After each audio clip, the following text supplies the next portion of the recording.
Hello. Hello. Welcome to my random attempt to stream things. Um, I have on my schedule that I will be streaming Sundays 11 a.m. my time, and that is now. So we're gonna get rolling and pursue the excitement that is the Sunday Mega Drop within AFK Arena. For those new to the game, this is a fabulous, fabulous mobile game. So apologies to anyone having any sound quality issues. This is the microphone for my phone because we're streaming from mobile, hence also the tiny, tiny screen. And our primary goal is to work our way along this central map. You can see all the little kind of purple dots along the pathway are different battles to be completed as we move ourselves along the world map. We've just this last week gotten to the Reef of Wreckages. I say we, the royal we. I've just gotten to the Reef of Wreckages. It's the third island in the 4-island chain. Excited to finally be over here in the game. Though having said that, and for all that I've been playing for about a year now, I am still a total baby player. And nowhere near as advanced or in-depth on a lot of the awesome shenanigans going on within the game. So please take all things I say with a super grain of thought as I miscommunicate the basics. So you propel yourself along by all of these lovely battle scenarios. This is my dream. Most of my dream team I actually have going in here. Usually the player's team populates on the left and the enemy team on the right. So right now we're playing the main story quest battle, and a majority of my dream team is out in force. I have my 2 sorcerers. Ains is that skeleton in the bottom right-hand corner. He has this sort of Mega Blast AoE power that he shoots off when he charges off. Brutus up here is my sort of tanky brute. He's going to ward everyone off and inflict a lot of fun damage in the meantime. Entendre is my glorious, ultra, super powerful warrioress. She's my most powerful character of all the characters that I have running, and has had the most work done on her because, it seems to be the standard thing within these games is you're building up these characters as you go and contributing them, and there's a lot of different currencies and mechanisms within AFK Arena that make it really interesting with respect to who and why you're powering up whom, which is really great. And then the last part of my dream team that's on the floor right now is Melusina, also known as the Baba Yaga, who's also a sort of sorceress magic component with a couple of different power sets going on. In addition to a major AoE blast, she also has a really interesting hold power that pops out as a giant sort of chicken claw. And then up here in what I consider the revolving spot to my dream team, right now I have Alara, who's a new character out this year, who is sort of a fun support character who pops up a scarecrow on the back line to distract his enemies while he sort of moves around half invisible in the main floor. Why that is particularly interesting is because the characters sort of have pseudo-set pathways, right? You can tell just by looking at who you have on deck on the opposite side where they might move. However, all of your characters, depending on who they are and where they're placed, can affect that movement.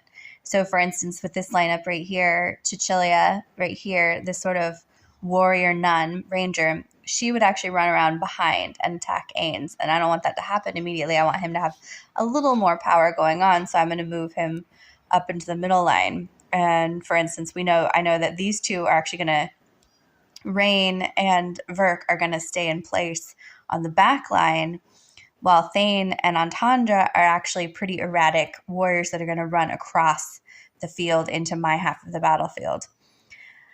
And so, for instance, if I had a Cecilia, I would know to put them on the back line for those 2 characters that don't move. Whereas since I'm defending against one, I know to put something there that will either hold up against her and or kind of balance things out. Okay, cool. So I moved up to the story battle to hit one of the mega battles. on this third island, there's now 4 battles per sequence.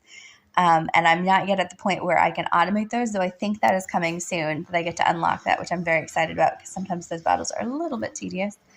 But in the meantime, I'm going to close out my main battles, at least for right now. We might come back to it later, and move on to just run through a couple of the basic admin pieces that are going on here. Also worth noting, and apologies, I got really excited this morning because I have a subscription to this Australian streaming service called Binge, and I finally got it working on my smart TV instead of just my laptop. And so I went essentially like shopping for new content to watch and found an insanely cool like chunk of things that I'd been like, oh, I want to see that, but didn't yet have access to. And so I started with the Ghostbusters Afterlife, and it's about halfway, maybe 75% of the way through. I seem to be very, very bad at timing my TV watching to streaming, so we're just going to do this simultaneously, and every once in a while you'll get a random side note about things that are going on within the story. Paul Rudd just bet a bunch of tiny little Stay Puft Marshmallow Men. It was adorable.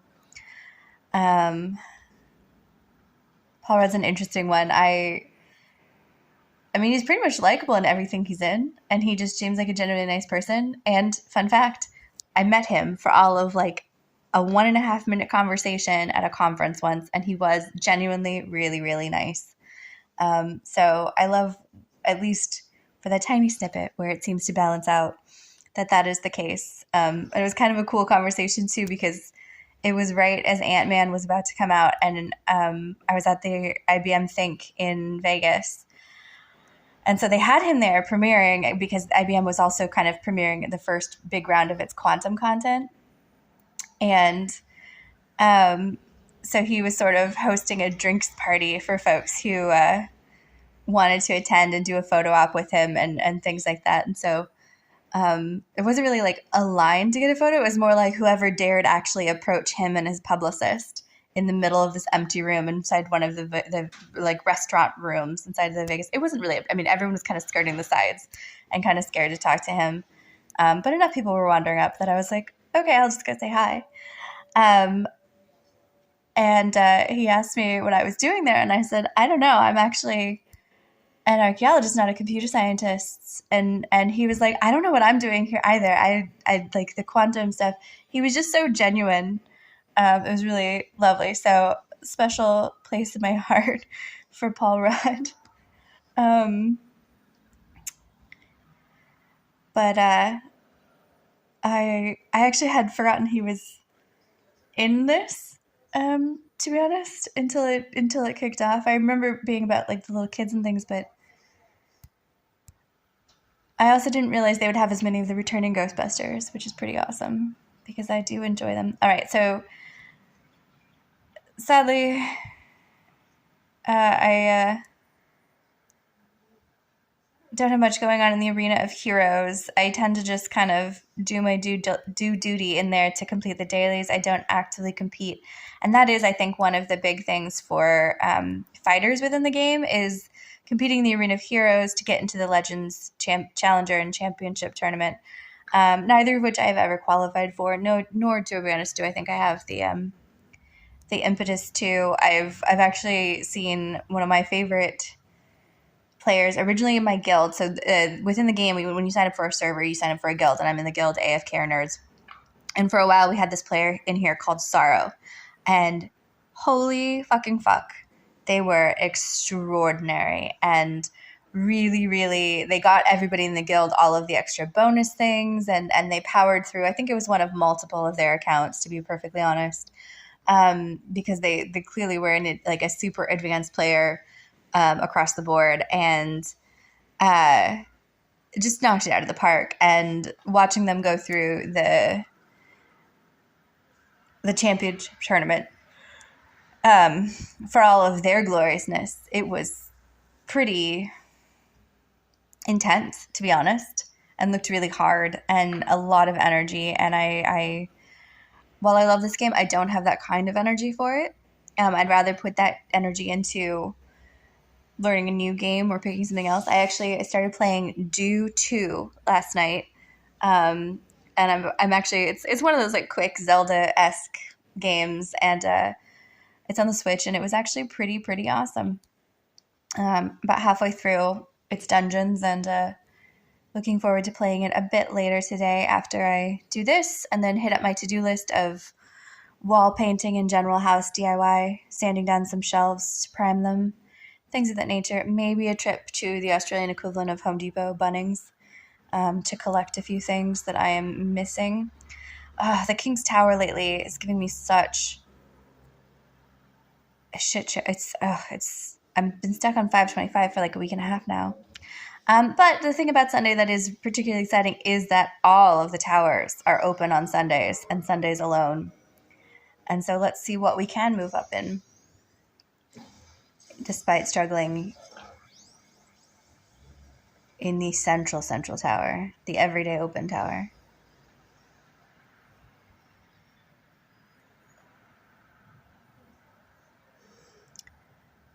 Okay, this is going pretty well for my gang. Namora's holding out down in the bottom corner, which, okay, nope, never mind, there she is.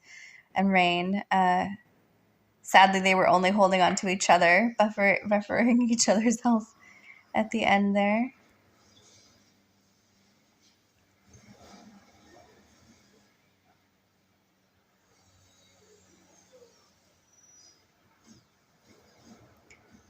Okay, let's take on this next one. I think this is also going to go my way. There we have it. Oku, I think, is my wilder that I'm kind of trying to put some more effort into and get powered up faster, because he really does seem to make a big difference here. For a long time, my wilder tower was struggling, and it's had some significant progress of late. I think due in part to, I was going to say, to Oku, who has just died. So clearly I know what I'm talking about, right? I think my characters will still carry this, though. There's just the two left, and I think even Sirius and Saurus can handle them. Though we're probably coming up against a hurdle. We'll see if we can get to 265 and collect some crystal ball tokens at the 5. Yeah, I guess I'll leave this lineup as such. 2 tanks in the front, Sirius and Oku. My AC still useful? Question mark. Warrior Saurus in the back. And my support characters, Tazzy boosting health, Namora energy health. Tazzy also has the cool sleep power, which is pretty epic sometimes if she can get her energy pop off.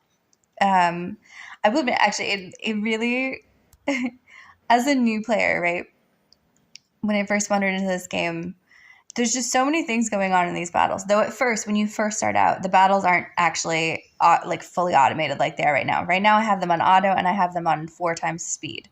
So you're actually in a slower battle where you have a lot more that you're initially doing for your characters, like frantic tapping the screen. And then you eventually unlock auto, and then you unlock going to the 2 times speed and things of that nature. But it takes a bit, to be perfectly honest. And I mean, if they'd left it where you have to play each character in every battle, I mean, the game wouldn't go as far, for sure.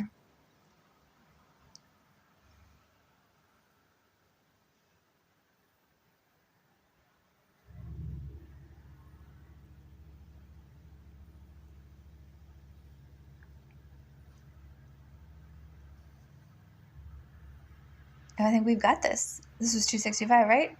Possibly. Did we get it? Did we get some crystal cult? Oh, no. Never mind. Oh, I plowed on past it and didn't even pay attention. Okay, so 267. Cool. Moving on up. Brutal Citadel's already at 300, so that's really the level to get to next. But let's move over to the Graveborn Tower and see if I can make any progress here.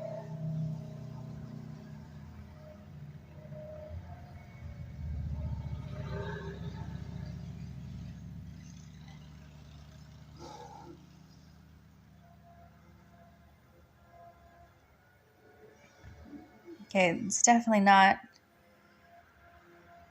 A landslide victory, for sure. Baden, with all of his little shadow warriors, is really doing a number, whereas... Or wait, there's a Baden on each side, right? Because I have my Baden out, but that's too many shadow creatures to just be my Baden. Maybe it was. Yeah, Thorin can't... That's... No, we're not going to get this one. All 5 of them are still alive. Thorin can't handle that. Okay, so we're stalled at floor 260 within the Forsaken Necropolis. Let's give the Hypogeans in the Infernal Fortress a go. And see how things progress. I have all my heavy hitters out there, which, I mean, granted, the Hypogeans are my newest unlock, so, of the factions, so they're certainly not as heavy hitting as some of the others. I don't have a single one of these with stars on them, for all that I finally do have 2 ascended to have those sort of white silver frames. Because yes, that's another part. There's so many things going on in battles. There's the different energy and health bars. There's the stained glass window attaction, critical rating, additional pieces up on top.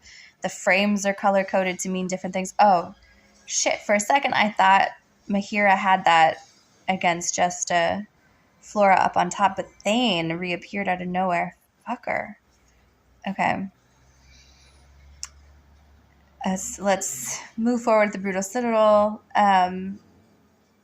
This one I did a recent spurt. So this is my first faction tower over 300, which is exciting. I saw actually recently in some of the patch notes that the faction towers had been, like, levels had been added. So it used to maybe cap at 400, 500, 600, 400, I don't know, something. And they've essentially added a few more and changed the... I guess some of them were just a little too hard for everyone to pass, so they adjusted the weightings.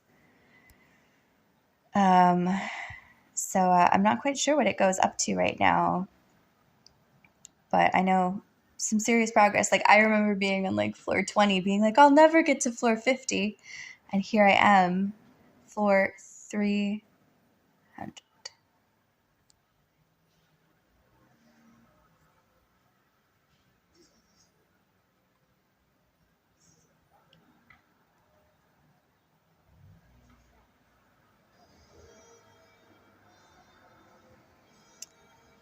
Ooh, I wonder, Nara over here... I'm always puzzled when she's on the... Nara and Rain are both on the front line, and I think of them as backline characters, so I'm not quite sure what that means in terms of how well they hold, or even who Nara's going to grapple hook to pull. And so she pulled behind, though. It looked like she pulled Citrana from the backline, from my backline, rather than go after Granite, which is interesting. Although Citrana does sort of dance around the battlefield a little bit, but that didn't look like her normal dance. That looked more like a pull.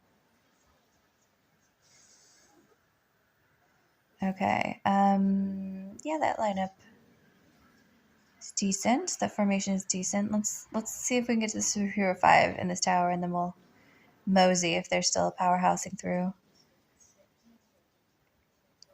I like to do 5 increments of 5 because of the 0s and 5s you get better, the bigger prizes, and so it's a nice little thing to work into and work up to.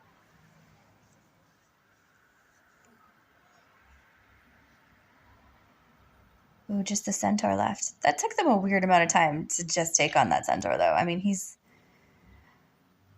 card-wise, at least, hero card-wise, he's a blue fodder card that can only be raised up a certain amount. I see why Paul Rudd is in 3. They give him the, like, Rick Moranis-y kind of role.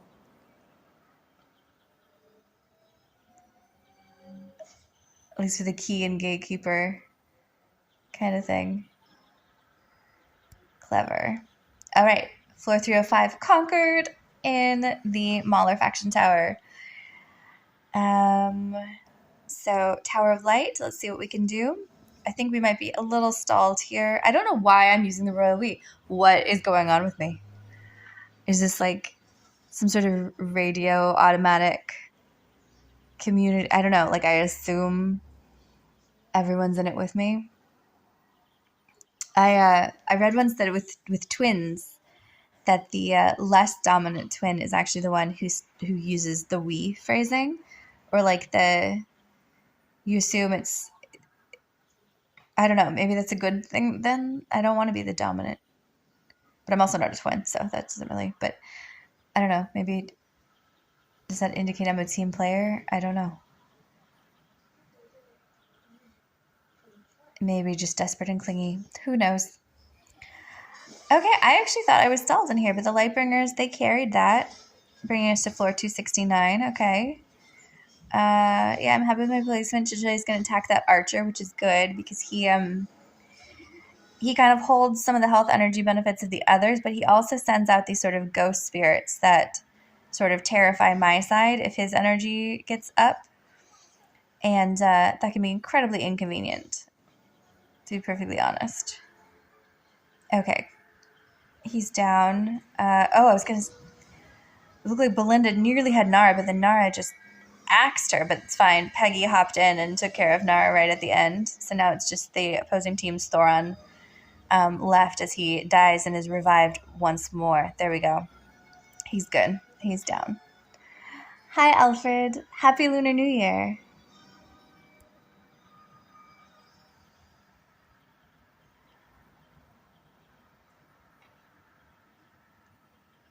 Move to Chile down one. Did you do fun celebration-y things? I will admit, I know that there were some local going on, but I did not bar a trip to the local cafe for some coffee yesterday. I been mostly doing DIY. Painted one of the biggest walls in the house yesterday. It's looking really good, though. Very bright teal, though. A little bluer than expected. Have I conscripted a small child to fight for me? I have, yes. That's Peggy. I'm actually not sure what her full story is. I should read her full story, but yeah, she's a sort of a little tank. And if you watch, she actually pops out. Essentially, she spawns all those knights to protect her. And they can do a pretty good job of protecting not just her, but whoever is kind of around her. Oh, yum. On the celebration feast. That sounds delicious. Man, I need to be better at going out and about still. It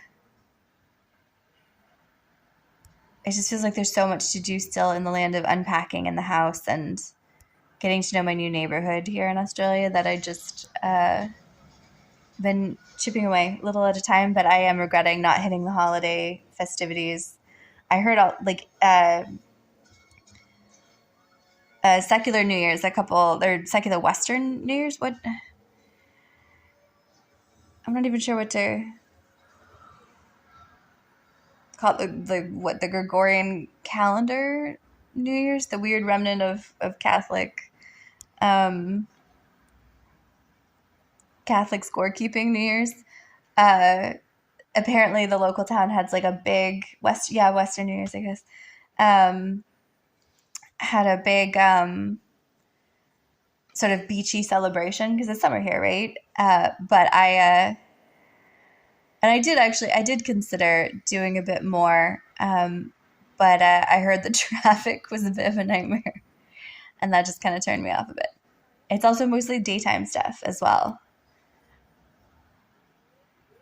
But I think basically most holidays are just spent on the phone with friends and family lately, so that's not bad, though definitely insular. Exactly, yeah, that's a good point. Neither is secular, or both are not neither. Both are secular. Um,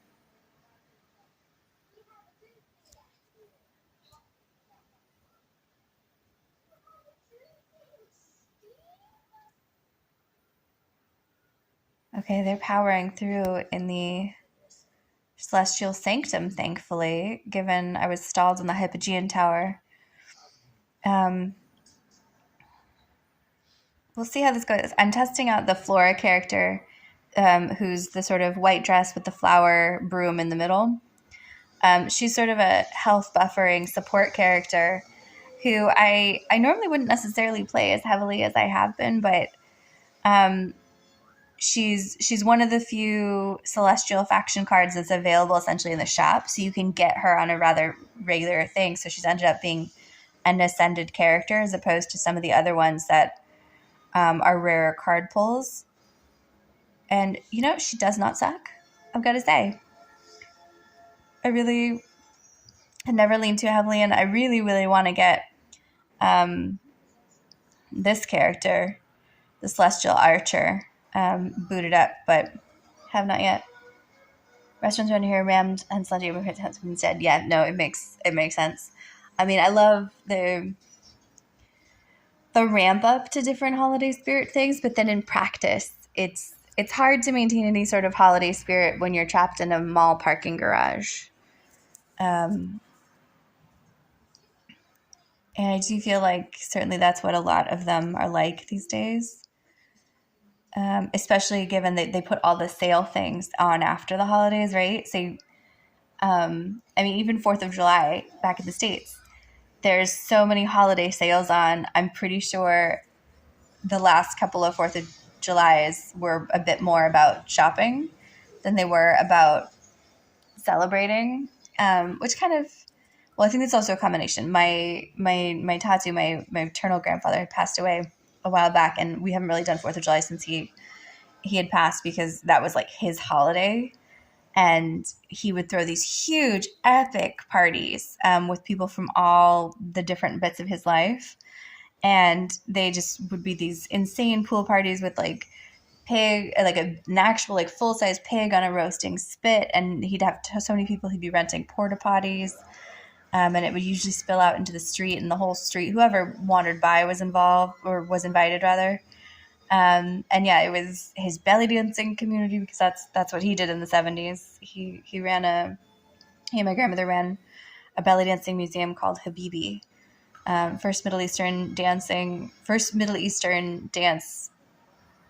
ethnography kind of thing going on in the West. And California being what it was at that point in time, it was very popular with the sort of hippie crowds.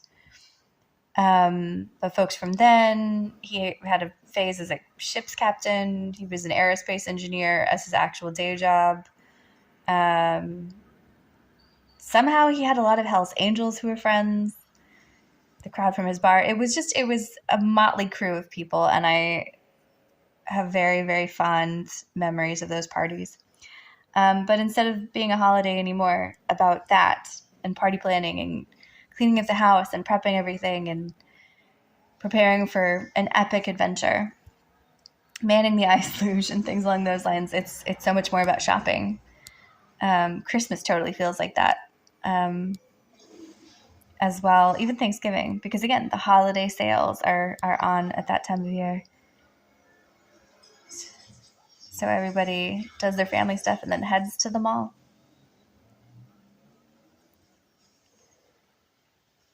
Okay, let's see if my gang can hold out on this particular one and last the full minute and a half of battle now that I have an Ascended Taline.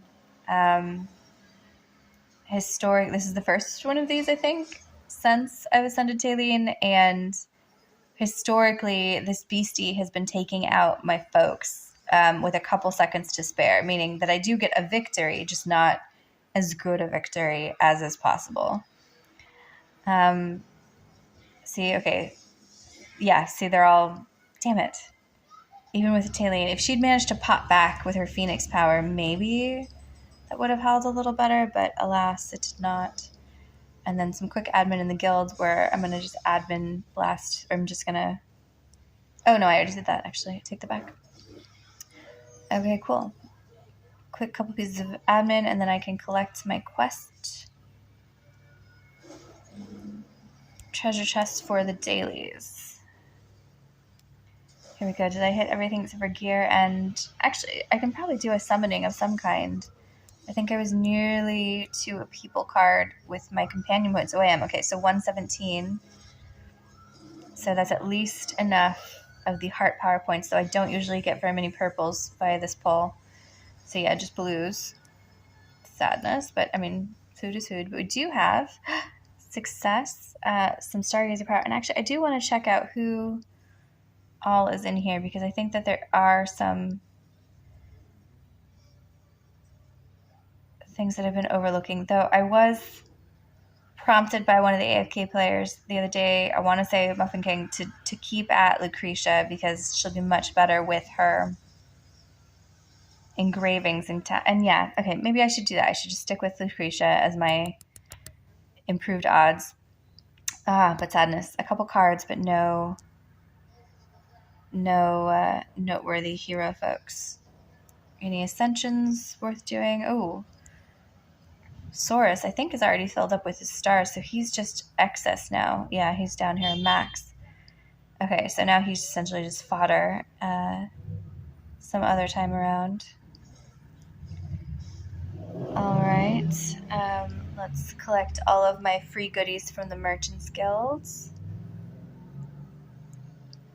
Something going on the wishing ships? Or no, just this thing that I'm not paying to play, but does the little red exclamation point every single time.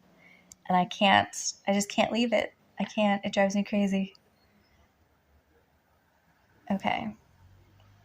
We've cleared out all of our red exclamation marks. We have now done some of the weeklies, which is great. So a couple of treasure chests here. Are there any other of the weeklies we can close out now? Actually, yeah, we can do the furniture one, can't we? There we go.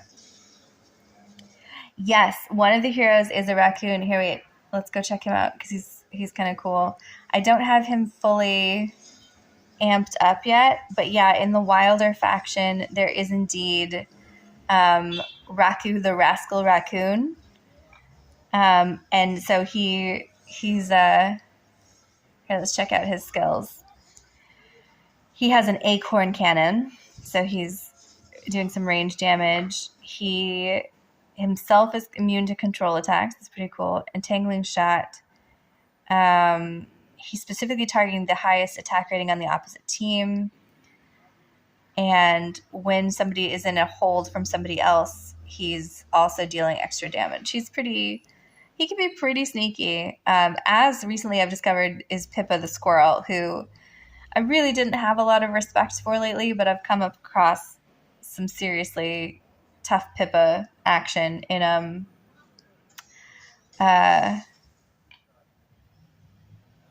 I guess some of the story games, and it's been challenging to say the least.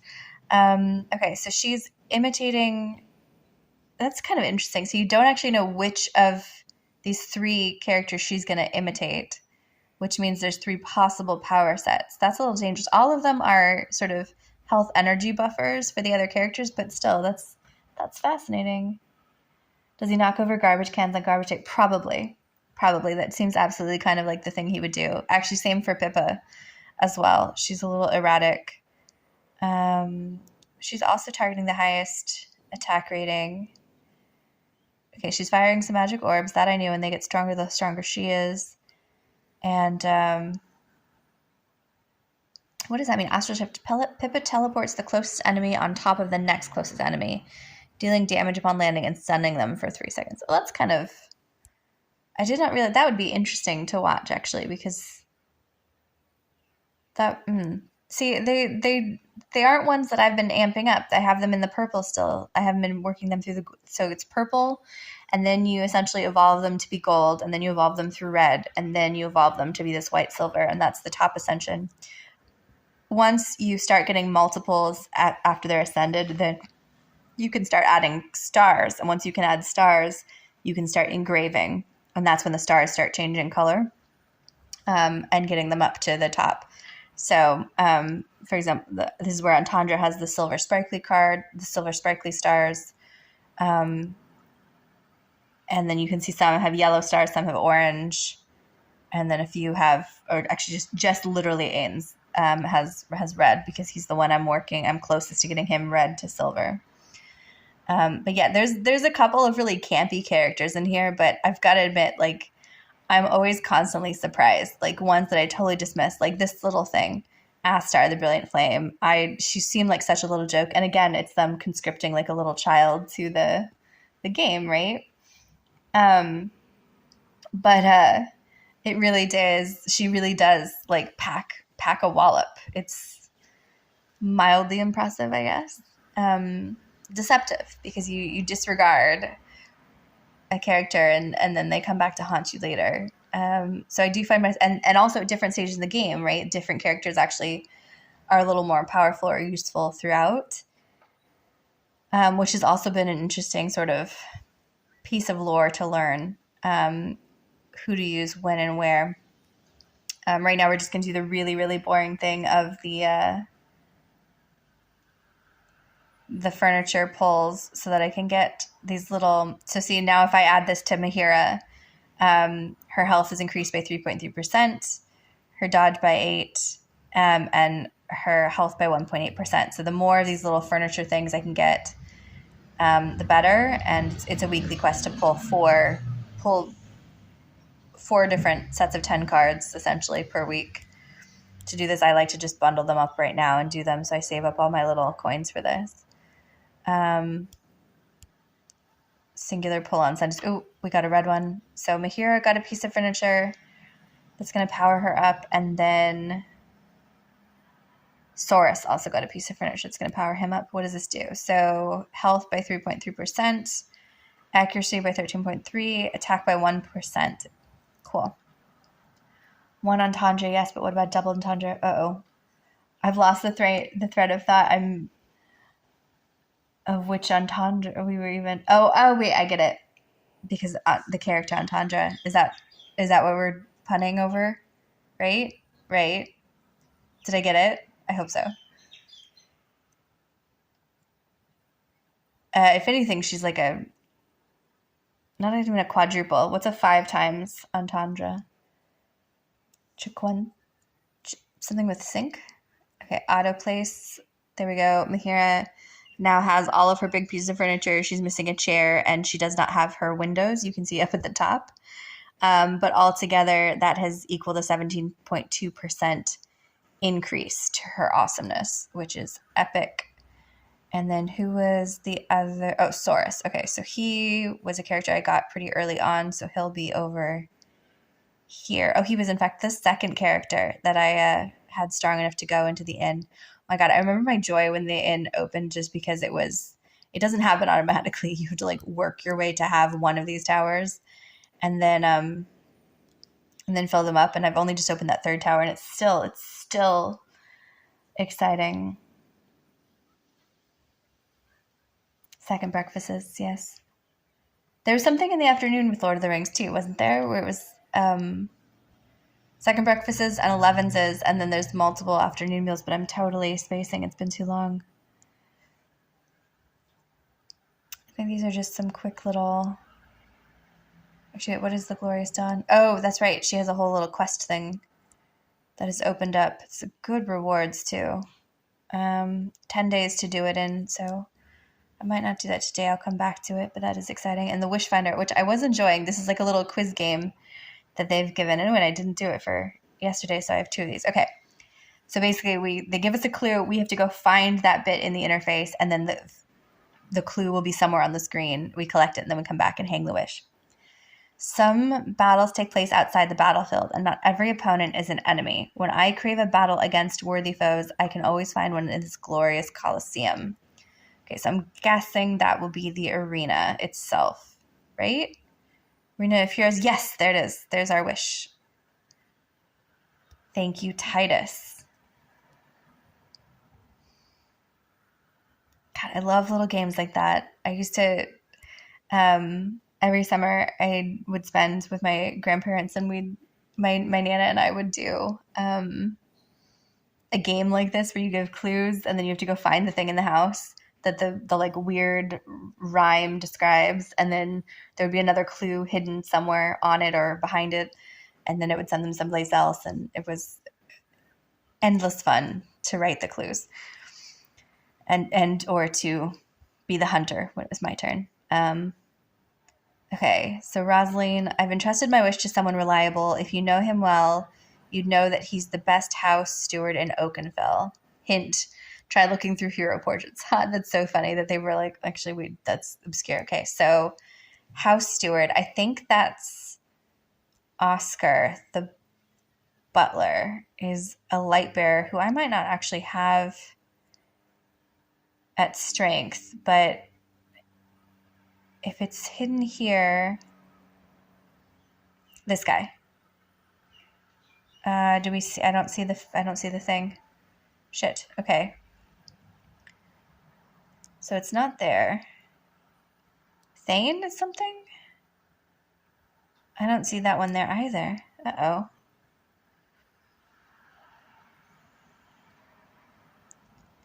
And it's not just like written across them either, so okay, I'll have to think about that one. We have not successfully defeated that particular clue. Let's double check what's going on. Oh, we can do the Isle of Gold.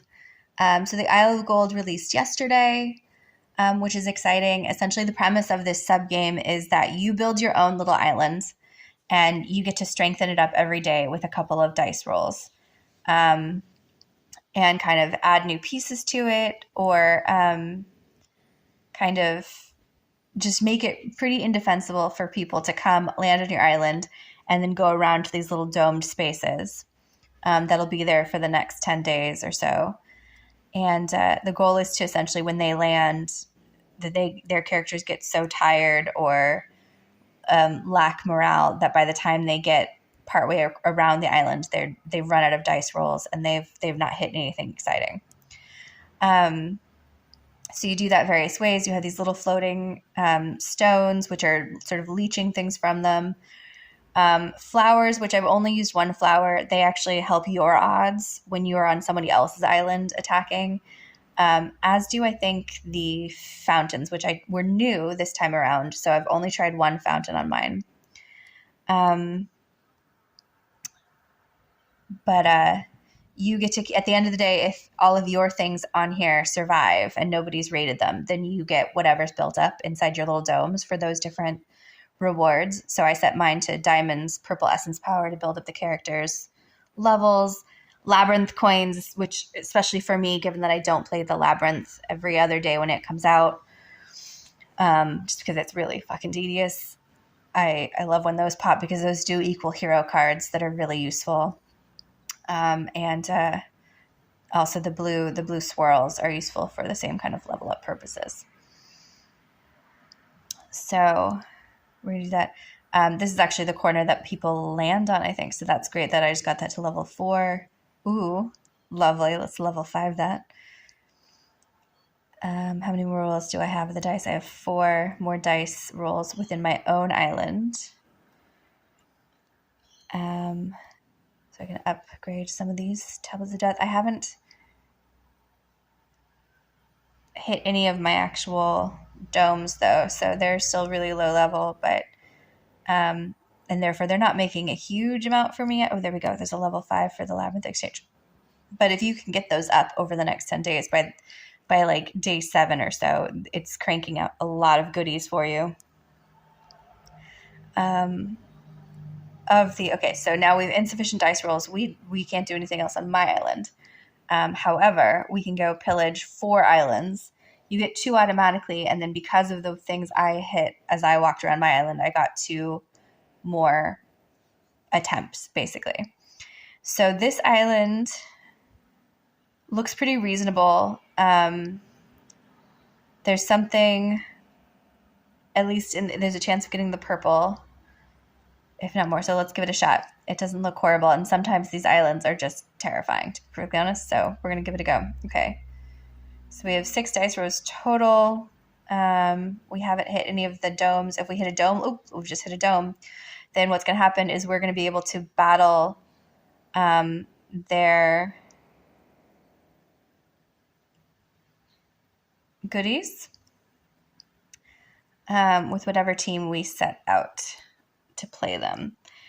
So they've essentially set this team on auto. So I've done the same. So my domes are all protected by a team of my choice. I should have put Arthur and Entendre in different places. I regret that, but we'll see what happens. If my team defeats them, I get to raid all the treasures. If not, then I lose some morale points, essentially, as if I'd hit one of the floating death stones as I go around. So I'm at a loss as I then try to tackle subsequent domes that might be there. So cool. So I've just stolen 1,000 labyrinth coins from them. That's awesome. Ooh, now we have a chance to get some. Actually, wait. What is pilfer versus? Really? Okay. I didn't know that was a thing. Can I don't even have to fight the battle. I can just be like, thanks. Although it didn't give me all of them, did it? So it was like a lesser amount. So probably still worth the battles. Okay. Let's pillage instead of pilfer and fight the full battle. Let's switch Arthur and Antandra and give it a go. Oh, they have the skin on their Lucius. So see, Lucius has, instead of being in his little suit of armor, he's in his little sailor costume, which my understanding is that was one of the earlier skin attempts, and some of those have been glorious, but some of them, like that one, I just don't love enough to like leave my characters in. Awesome. Okay, so we've gotten some purple. I've closed out everything I can do on that island with my dice rolls. Let's see what island it gives us next. Okay, so this one, for instance, I'm going to skip if I can. There used to be a skip draw. Oh no, that is the pillage button itself. So I can cycle through up to 4 islands. This island is not only is it not likely to be interesting, but somebody has already pillaged. You can see the labyrinth coins is only half. Its globe is only half full, so it just does not make sense to do that island. By the time I got halfway around it, it just wouldn't be worth it. This player has done a very interesting tactic. Who is this? Can I see anything about them? No. Goat R, maybe is their name. They've gone for the flowers so that they have better odds when they go a pillaging. So they haven't gone defense at all, really. There's only a couple of those stones. So let's see what we can do. And I've got to admit, every now and then it's really kind of magical because you run into an island where somebody hasn't set their team to battle yet and isn't necessarily even playing this sub game. They've made an island and then they've left it essentially as a gift to players who are. And so you get there and then there's nobody to battle. So you just get all of the things versus on the pillage instead of the pilfer discount. It's kind of great.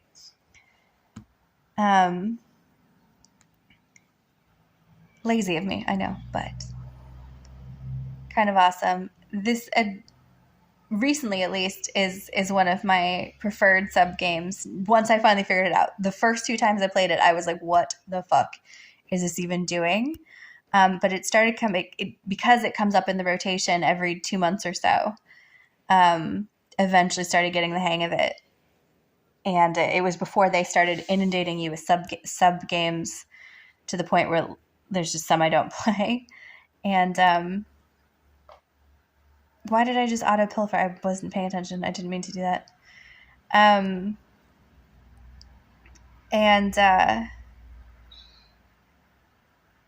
So it was kind of it was because there were so few sub games in the time, you played all the sub games. Now that there's so many sub games going on and events going on, it's just not worth it. But because I know I like this one, I always go in and play. Was that? Okay, no, that wasn't my Entendre. Oh my gosh, I was like, really? They knocked her out? No, that was their Entendre that my Entendre massacred. Those poor Witcher characters both went down simultaneously. I got both of them in the, they were an exchange thing. A manic exchange, though, because both dropped at the same time, so you had to, it's complicated. But, I haven't really been playing as much with them as I could or should. Okay, so this one also looks pretty bad. Actually, that might actually be the same one that we cycled through. Hi, Tempest63. Nice to meet you. Okay, this is an example of when it's just ridiculous. There's no way I could possibly go after that island, right? Like, look at it. It's just purples, purples, purples all the way along. It's not going to happen. There's no way. This one, they've also clustered them behind. I have 5 refreshes, so I'm just going to refresh through to something better. Hopefully, we'll still see. And give it a go. This one looks interesting. We'll pillage this one and see if we can make it around. There's at least something on the front line, because I've had games where it does this, where I literally just get the 1 for each roll. Ooh, okay. I bypassed the purple essence on my draw. I'm really not getting some great rolls here. 4, that might take me to the blue orb. Yes. Experience swirls, here we come. But I just pillaged instead of fighting. Oh no, actually. Okay, so those were all of my draws. Let's go in and check out some more islands. This one could be interesting. It still looks pretty well defended, but they've clustered them, and so there's a small chance of getting, if I hit those 2 spaces up there, it might be worth the rewards. So let's go along. I just go with the first best. I find I have so many accounts to pick. Right? You know, it definitely seems to be like people play it or they don't for this one. Like this player, for example, they've set up a decent defense, but they've not put anyone down, which I view as a gift. So many thank yous to them. They haven't garrisoned their forces. So it's just a matter of taking their goodies rather than even battling anybody. But I appreciate it. Yeah, I can't imagine this game on multiple accounts. How many accounts are you running? This is still my primary. Okay. It has been like 13 months now, but I consider myself still a very, very new player. I'm still working on like the mainline ascension and engravings for the majority of my people. And now I am out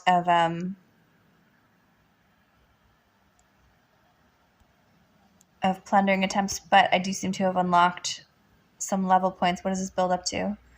Okay, 10 crystal ball tokens, some engraving stones. I'll take it. That's exciting. But yeah, you play 8 accounts. That's epic. Eventually I do want to do multiple accounts. I'm really interested, especially, I don't know if this is why everyone does multiple accounts, but one of the things I really want to see is the different order of operations, not just knowing what to do earlier on as you're like ascending the different characters and building them up, because I definitely cannibalized a lot of my people and like fed them to other characters and didn't know what I was doing at all, but also just in seeing what happens when like if a different character becomes my primary right off the bat, because I am super reliant on my Entendre, because she was my like first major powerhouse, and she remains my major powerhouse. I definitely overemphasize on her, but it would be really neat to see what happens when I'm reliable to another one. I hope they had more player levels. I'm close to max level. I think that, well, I don't know what player levels, but I did see in the patch notes within the last couple weeks, there was something about at least adding some floors to the towers, wasn't there? Something like that. And I don't, it's not quite the same. I hope they will do too, though. I always imagine that that's what's going on the, because the world map it has the 4 islands, right? But then down here in the corner, there's like that little fog of war that I usually associate with like when I didn't have all the faction towers open, that was that same kind of cloud. So fingers crossed, hopefully. I mean, as you can see, I'm nowhere near even getting to the point where I'm hitting the max for sure. Max play level is 400 at the moment. Oh, so wait, that's this bit up here, right? This level, pardon me, I'm like still such a newbie, learning slowly. Okay, so I'm 208, so if max is 400, then I'm approximately half phase with this one, I guess. All right, let's clear out my bag. before I call it a day on the dailies. Some hero cards for the pools. Ooh, 2 purples. What do we get? Some fodder and a Chimera, who I already have maxed, so that becomes also fodder. And then quite a few lovely fodder cards. And let's go merge those really quickly.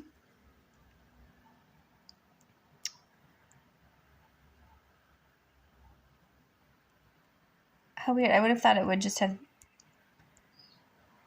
the smart merge for that, as opposed to dictating who it wants me to upgrade, because I like to pick. I like to pick and optimize so that I have an Angelo as backup the next time I have enough. He's prepped and ready for mushing. So this time I have a Saveus that I can merge these 2 guys together. There we go. I don't think that's enough yet to do. No. Nothing going on in the Wilders, Graveborns, anything fun happening? No, not yet. Nothing ready to roll. Okay, and nothing new on those frontiers. So I think that may be everything that I'm going to cover today in the dailies. Tempest, it was lovely to meet you. I've made my own little personal commitment to at least stream the Sundays. So hopefully see you around in the game, and feel free to connect in game. I'm happy to clear a spot if you're willing to add a newbie to one of your accounts as a new friend. It's so fun, and it's so kind of soothing and lovely, and just I don't know, it's like a meditative chess game with more going on, and I like that about it. It's really great. I didn't anticipate that, to be honest. I kind of started playing just because the person I was hanging out with a lot was, and he's just trying to get me into it, and I didn't get it for a couple of weeks, and now I'm still playing, and I don't think he is. It's such a great game. So thank you for joining me for the gameplay. Hopefully see you in the Twitchverse and the AFKverse subsequently. Alfred, have a wonderful, wonderful rest of the day. If you're still there, I might be on Discord in a bit later. I'm not sure, but we do owe, or Greg owes us, I guess. I don't know if owe might be a strong word, but I know Greg was hoping to hit up one of those mystery games later, so maybe we'll catch that in a bit. Fingers crossed. In the meantime, everyone have a marvelous Sunday or Saturday wherever you are in the world, and I'll catch you next time. Many happy wishes.